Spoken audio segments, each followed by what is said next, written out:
I think now we're going to move into a meditation and a channel from Kryon. I invite you to close your eyes and take a deep breath in through your nose, out through your mouth. And as you relax, tune in a little further into what's happening in your body. Are there any areas that are sending you a message? Perhaps there may be a pain somewhere you are feeling in your body. And if that's the case, what is it that area of your body wants to say to you in this moment?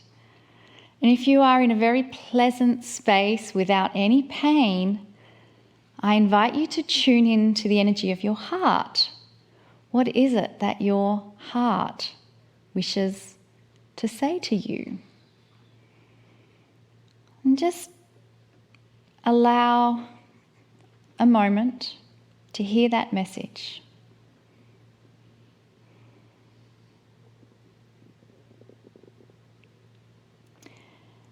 And feel the gratitude and thanks from that part of your body that you have acknowledged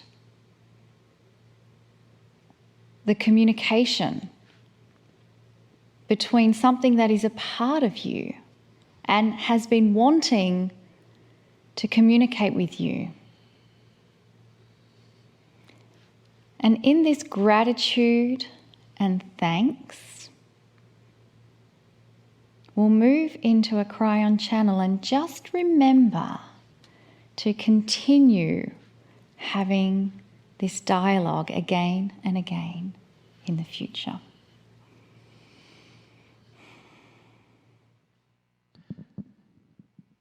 Greetings, dear ones. I'm Kryon of Magnetic Service. I come to you every single week with messages. And the messages over time have changed. They're becoming more personal and less global. If you take a look at the transmissions, if you want to call it that, the messages from the books of 30 years ago, the first one was global. It told you about an upcoming shift. It told you that you would not have an Armageddon.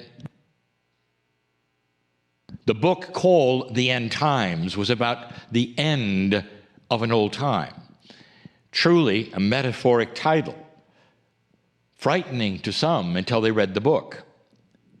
These are global messages. But in these last few years, the messages are becoming more personal. And the reason for that, dear ones, is because the relationship that you are having with that which you call the creative source, spirit, God, is starting to be closer. And that is by design of your own society, culture, and humanism. You have elected with free choice to start changing the energy of this planet. Now, some of you have not heard that before, will say, I don't remember the election.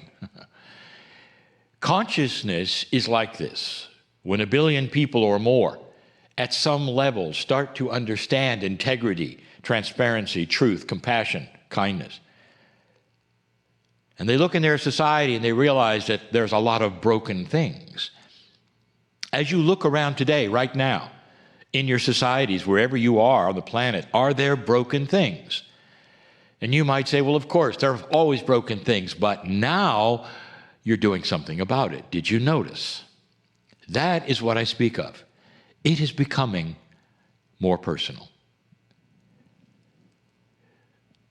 Quite often, we give you a theme for the month, for the 4 channels that will occur, the 4 messages that will occur. All of these messages will be free to everyone.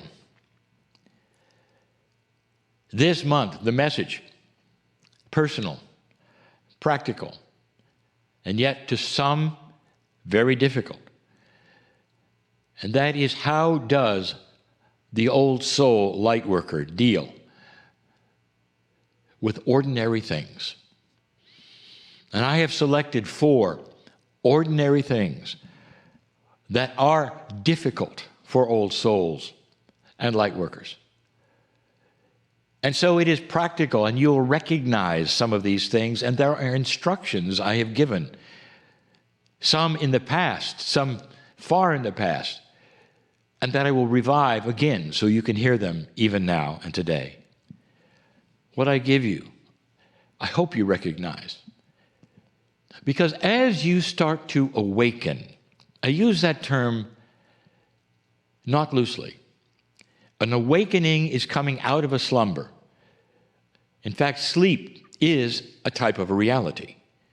So as you awaken out of that sleep state and you open your eyes, this is the metaphor for the old soul in a new energy starting to become aware of things around them that they were never aware of before, including a grander truth. We've said this many times. There is a grander truth. There always will be. The more you truly find out what is happening with your soul energy, about the system of your soul, about things that are not exactly as you were told, the more you find out, the greater the awakening. That is what we will call a grander truth. And we've given you many, many metaphors. But what this does is create a different scenario or a paradigm of living. Because you wake up and you realize things are more difficult. Because around you is an entire planet that may not share your awakening. Old souls with hundreds of past lives are starting to awaken first.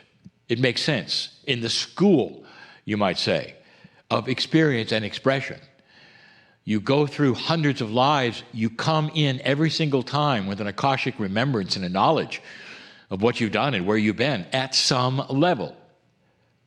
That's what makes an old soul an old soul. So the first one of 4 of dealing with what we will call ordinary things for extraordinary souls like you, the old souls, will be this: dealing with the consciousness around you. Now that includes everything. In the 2nd, 3rd, and 4th messages, we'll talk about dealing with family. We're talking about dealing with workplace. We're talking about dealing with culture. But this is general. How do you deal with the consciousness around you? Now, there are some specific instructions that we wish to give to you. But let's first define it better. Dear ones, suddenly does it hurt your heart to be with scenarios that you've always been with friends perhaps you've always been with, and suddenly you're realizing what gossip does. Suddenly you're hearing complaining. You were always so part of it, and it was so normal, because it's what human nature often does. There's no evil there. There's no dark energy there. It's simply a lower consciousness, dear ones. But suddenly, you react to it. And so you are no longer then wanting to contribute to the gossip or the complaining or any of the other things which seem to do nothing but pull everybody down into a dark hole. You wish you could bring up enlightening things and positive things. And if you've ever tried in a group which is invested in gossip, they simply look at you, don't say anything, and move on to the next gossip subject. It's tough. It's tough. What do you do about that? I will tell you there are those who say, well, you remove yourself, of course.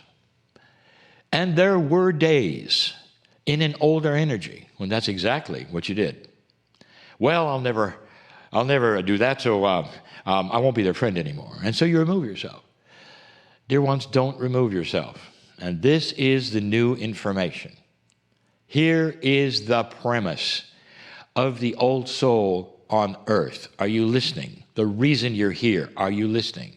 You exist right now for a remembrance in your Akash, your remembrance of your Akash, of the light from the other side of the veil. You are here to mirror